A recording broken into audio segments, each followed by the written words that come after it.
Hello friends, welcome to my YouTube channel पढ़ते रहो। मैं नवीन कुमार आप सभी को एक बार फिर से अपने यूट्यूब चैनल पढ़ते रहो पर स्वागत करता हूं। दोस्तों, हम लोग जानते हैं कि SSB head constable SI ASI का एग्जाम बहुत ही नज़दीक होने वाला है, जो कि फिजिकल 6 तारीख को समाप्त हो गया है। अब एग्जाम का ही प्रोसेस उन लोग कर रहे होंगे और जल्द ही एडमिट कार्ड आ जाएगा आपका और उसके बाद एग्जाम के लिए बुलाएंगे। दोस्तों, हम लोग पहले ही मैं अपने चैनल पर 100 इम्पोर्टेंट्स इतिहास के क्वेश्चन हमने वन लाइनर देख लिए हैं और एक प्राचीन इतिहास का मैंने वीडियो डाल दिया है। सिलेबस भी मैंने डाला है ऑलरेडी पहले से ही, और फ्रेजल वर्ब भी मैंने डाला है, जो कि बहुत ही इजी वे से मैं आपको फ्रेजल वर्ब भी बताया हूँ। दोस्तों, अगर आप मेरे चैनल पर पहली बार हैं तो आप सबसे पहले मेरे चैनल को सब्सक्राइब कर लें और बेल आइकन को भी दबा लें, ताकि आपको जब भी मैं ऐसे आपके लिए मोस्ट इंपॉर्टेंट वीडियो में डालूँ ताकि आपको नोटिफिकेशन तुरंत मिल जाए और आप इससे लाभान्वित हो।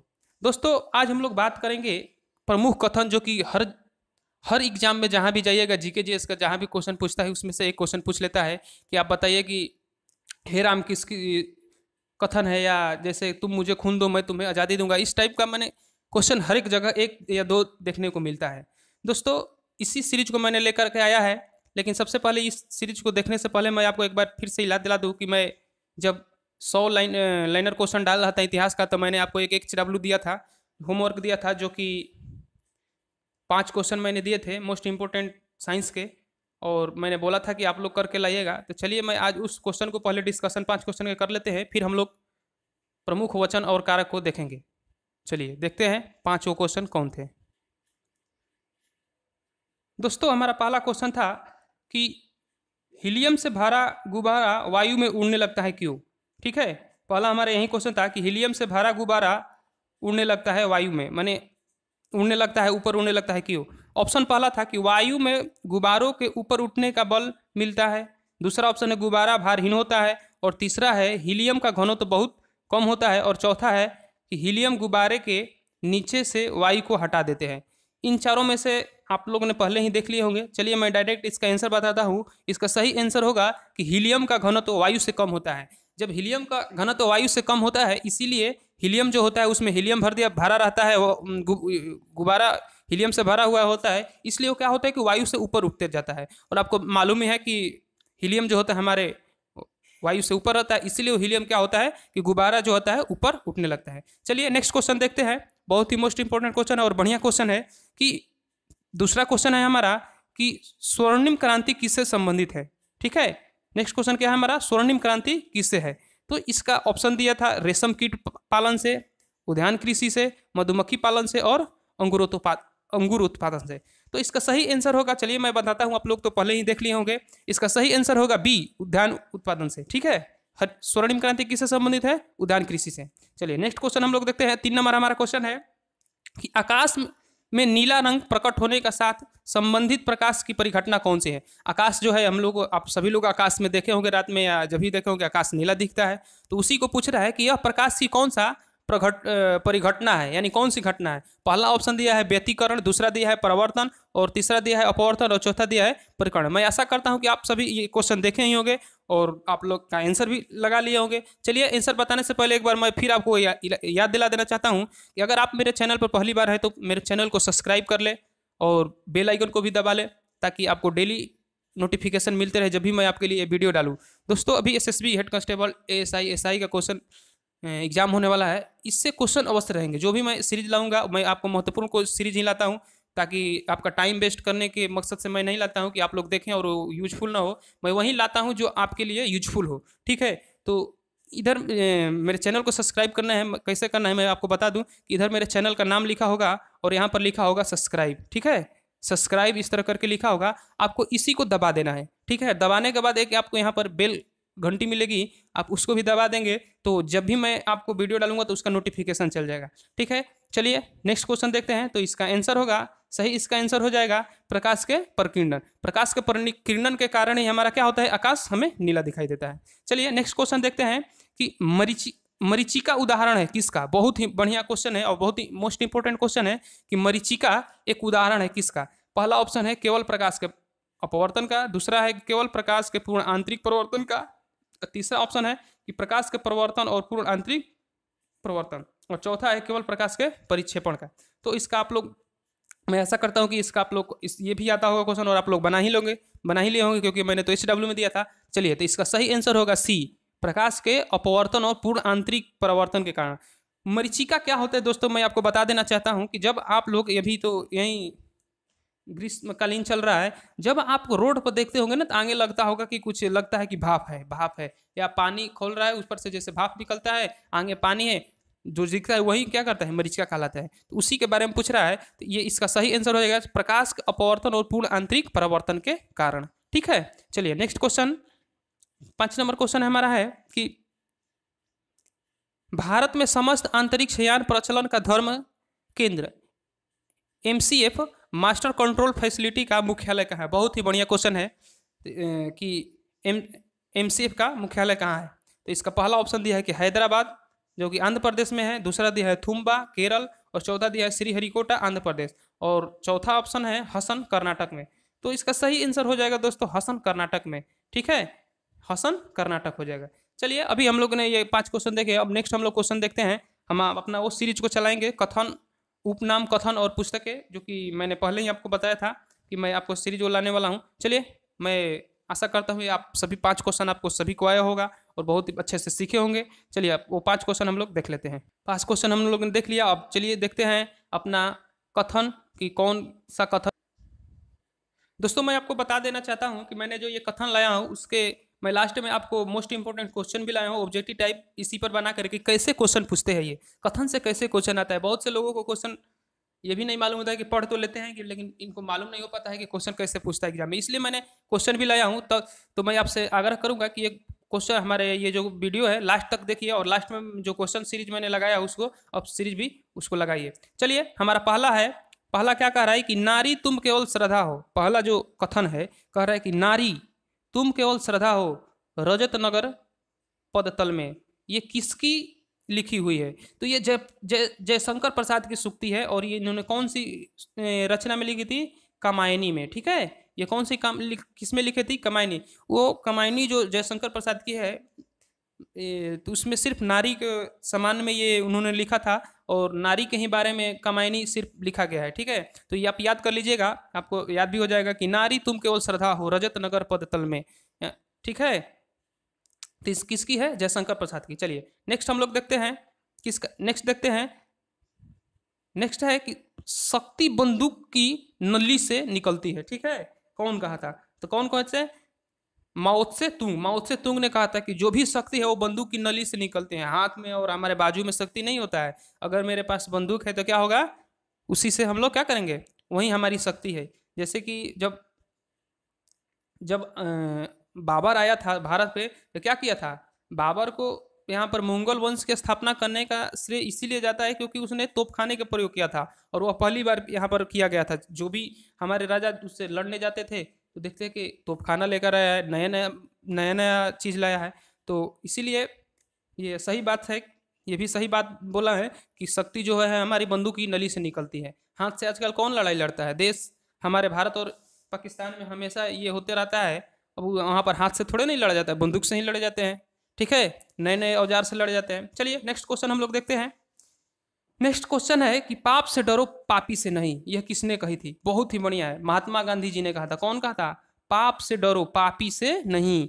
हमेशा पाप से डरना चाहिए। हमेशा ये अपने मन में बैठा लो कि हम भगवान से यही मांगना कि हमें, हे भगवान हमसे पाप ना हो। ठीक है, और डरना चाहिए तो किससे डरना चाहिए? पापी से नहीं डरना चाहिए, पाप से डरना चाहिए। चलिए ठीक है, बहुत ही अच्छा क्वेश्चन है, इसको याद कर लीजिएगा, बहुत ही मोस्ट इंपोर्टेंट है। आ सकता है आपको क्वेश्चन में ये देखने को भी मिल सकता है कि पाप से डरो पापी से नहीं, किसने कहा था? महात्मा गांधी ने। नेक्स्ट है कि परिधानी सपनेहु सुख नहीं।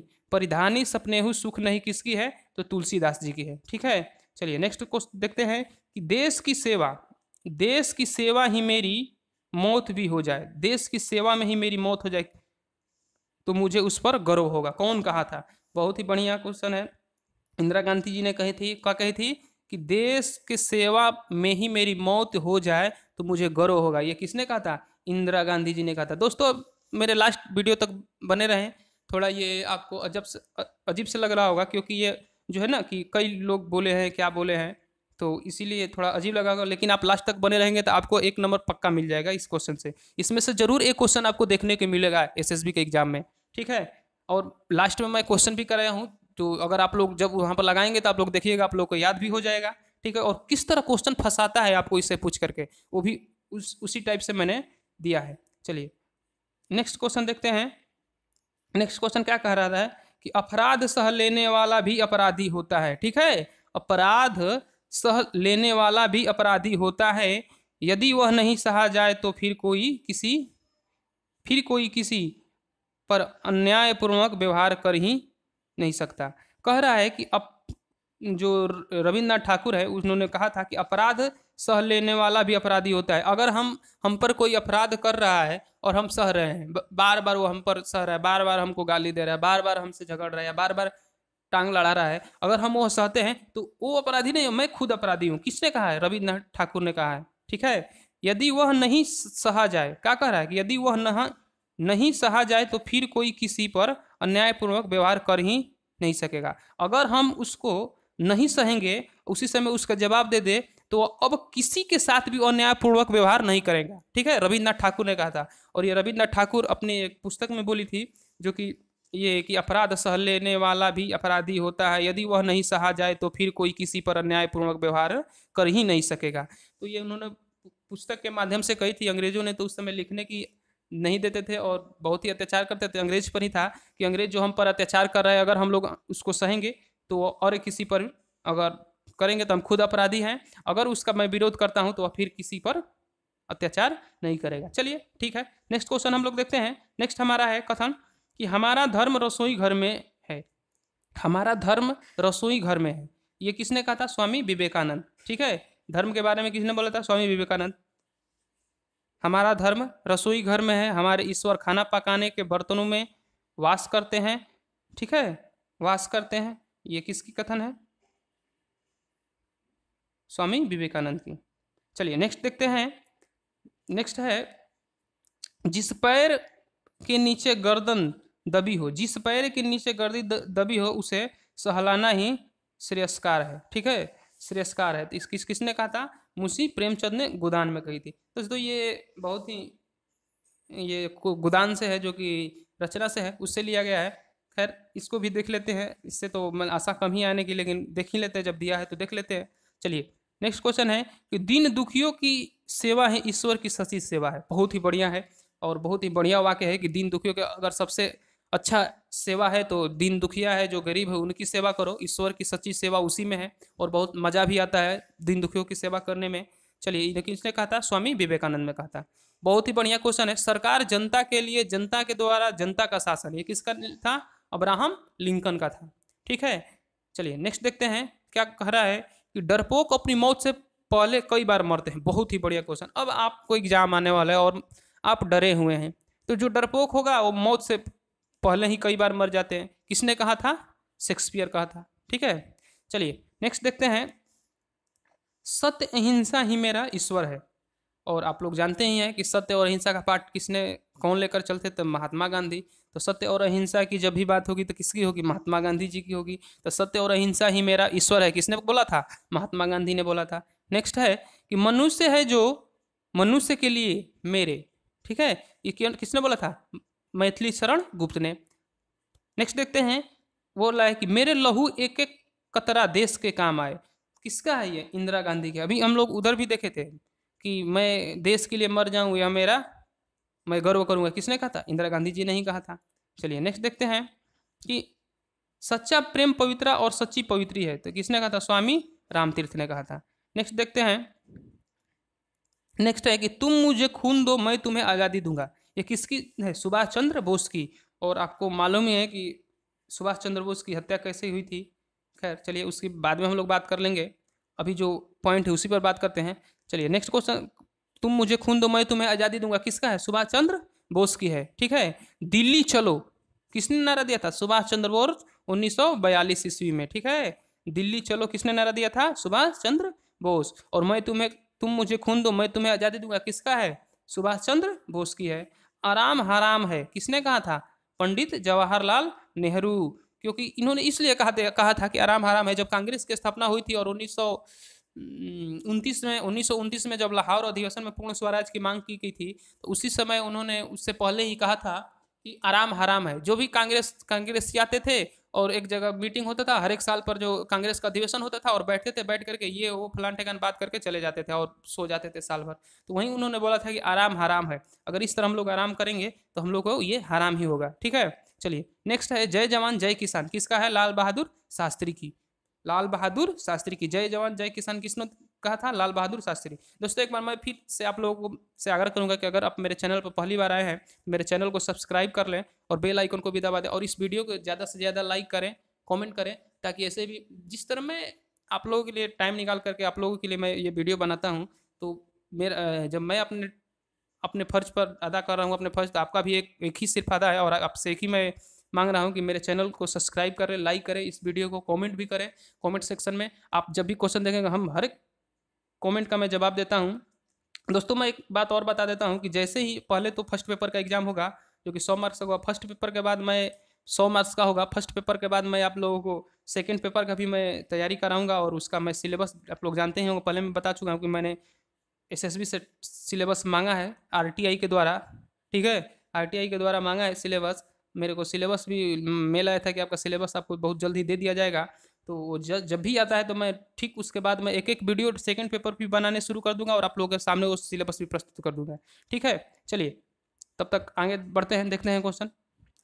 जय हिंद किसने कहा था? सुभाष चंद्र बोस ने। जय हिंद सुभाष चंद्र बोस ने कहा था। तुम मुझे खून दो मैं तुम्हें आज़ादी दूंगा, किसने कहा था? सुभाष चंद्र बोस। दिल्ली चलो सुभाष चंद्र बोस। ठीक है, चलिए नेक्स्ट देखते हैं। पूर्ण स्वराज, पूर्ण स्वराज किसने कहा था?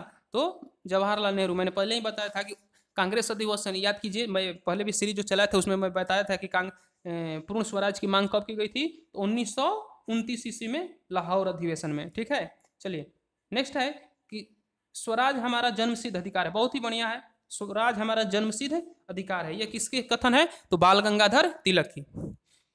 चलिए नेक्स्ट है यूरेका। यूरेका किसने बोला था? तो ये आर्किमिडीज ने बोला था। ठीक है, आर्किमिडीज जो था क्या कर रहा था, भाई अब इसका कहानी बताता था यूरेका का, कि आर्किमिडीज जो था वो बकरी चरा रहा था। ठीक है, बकरी चरा रहा था और आम के पेड़ के नीचे बैठा हुआ था। आम के पेड़ के नीचे सोया हुआ था, बकरी चर रही थी। यही गर्मी का समय था, आम के पेड़ के नीचे बैठा था और सोया हुआ था, लेटा हुआ था, और उसने क्या देखा कि एक आम टूटकर गिरता है। तो उसने क्या कहा, वहीं से आम लिया और सोचा कि ये आम ऊपर से नीचे क्यों गिरी, क्यों नहीं ऊपर चली गई।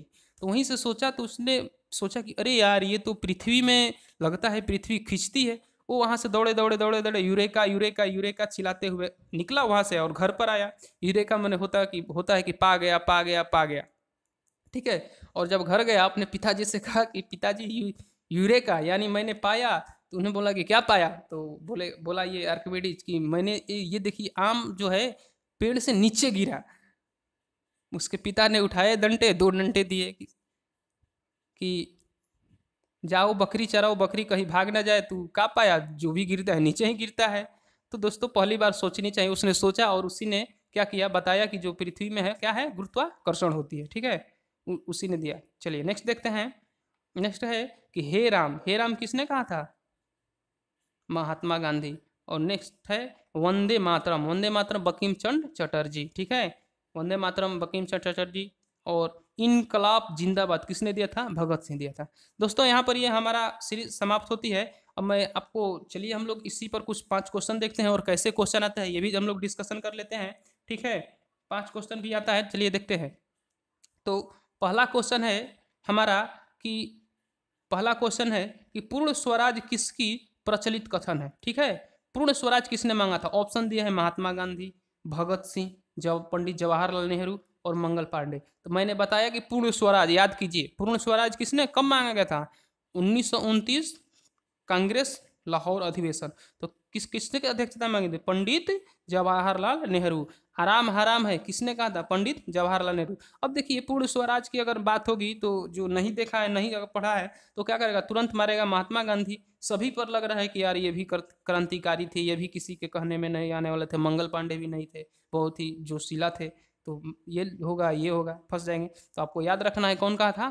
तो पंडित जवाहरलाल नेहरू। नेक्स्ट क्वेश्चन है कि मेरे लहू का एक एक कतरा देश के लिए काम आए, किसकी कथन है? बढ़िया, ये हम भी ये पीछे हम लोग देखे कि लहू का एक एक कतरा मेरे देश के लिए काम आए, किसकी है? तो देखिए दिया है कौन, महात्मा गांधी, सुभाष चंद्र बोस, भगत सिंह, श्रीमती इंदिरा गांधी। अब देखिए यहाँ पर क्वेश्चन फंसाने के लिए दे दिया सुभाष चंद्र बोस भी को भी दे दिया और श्रीमती इंदिरा गांधी को भी दे दिया। अगर ऑप्शन पर हम देखें तो ऑप्शन को इलिमिनेट कैसे करते हैं मैं बताता हूँ। महात्मा गांधी कभी खून की बात ही नहीं करते थे, खून मार झगड़े की बात ही नहीं करते थे, महात्मा गांधी तो होंगे नहीं। और भगत सिंह करते थे। तो 3 क्वेश्चन हो, 3 गो हो गया, तब मेरा 75% क्या हुआ, चांस हो गया सही क्वेश्चन होने का। ठीक है, 75% हो गया, गलत होने का 25% तो हट ही गया। चलिए तो देखते हैं, इसका सही आंसर होगा श्रीमती इंदिरा गांधी। और कितने लोग सोचेंगे कि यार सुभाष चंद्र बोस हो गए, लेकिन इसका सही आंसर क्या होगा, श्रीमती इंदिरा गांधी। नेक्स्ट क्वेश्चन देखिए, नेक्स्ट क्वेश्चन है कि तुम मुझे खून दो मैं तुम्हें आज़ादी दूंगा, ये किसकी कथन है? तो बता दे, पहले ही आप लोग जान ही चुके हैं कि ये किसकी कथन थी, सुभाष चंद्र बोस की। और ठीक है, नेक्स्ट क्वेश्चन देखिए, आराम हराम है किसका कथन है? आराम हराम है किसका प्रचलित कथन है? तो पहले ही मैंने बताया था, आराम हराम है पंडित जवाहरलाल नेहरू ने बोला था। और ये भी कहा था, पूर्ण स्वराज की मांग भी की थी, कब की थी, 1929 में। 5 नंबर देखिए, जो कि लास्ट क्वेश्चन है, सरकार जनता के लिए, जनता के द्वारा और जनता का शासन किसकी सूक्ति है? तो ये किसकी युक्ति है? तो यह है अब्राहम लिंकन की। चलिए दोस्तों, यहीं पर हमारा सीरीज आज समाप्त होता है।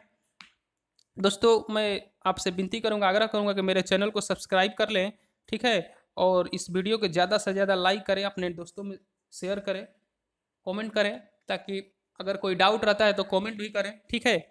चलिए, बहुत मैं आशा करता हूँ आप लोगों को बहुत ही अच्छा ये सेशन लगा होगा और आप लोग बहुत कुछ नया सीखे होंगे, या सीखे नहीं होंगे तो रिपीट तो ज़रूर हुआ होगा। चलिए दोस्तों, मैं आपसे विनती करूँगा इसको बार बार, इस वीडियो को बार बार देखिए या कॉपी पर लिख लीजिए, क्योंकि आपको इससे क्वेश्चन एक जरूर रहेगा। अब नेक्स्ट सीरीज मैं जो लाने वाला हूँ, एक सीरीज और मैं लाऊंगा कि कौन सा अनुसंधान केंद्र कहाँ पर, जैसे अगर पूछ दिया जाए कि चमड़ा अनुसंधान केंद्र कहाँ पर है, तो ऐसे क्वेश्चन भी आता है, बहुत जगह देखने को मिलता है। एक जगह ऐसे भी क्वेश्चन, एक अवश्य क्वेश्चन रहता है, ठीक है।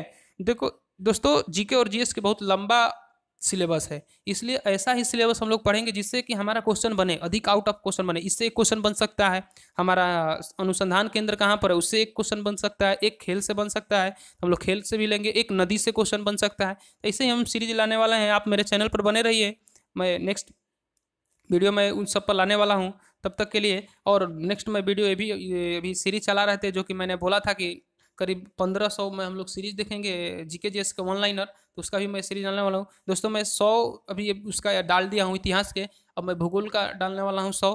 तब तक आप मेरे चैनल को बने रहिए और मेरे चैनल को subscribe. Thank you for watching this video.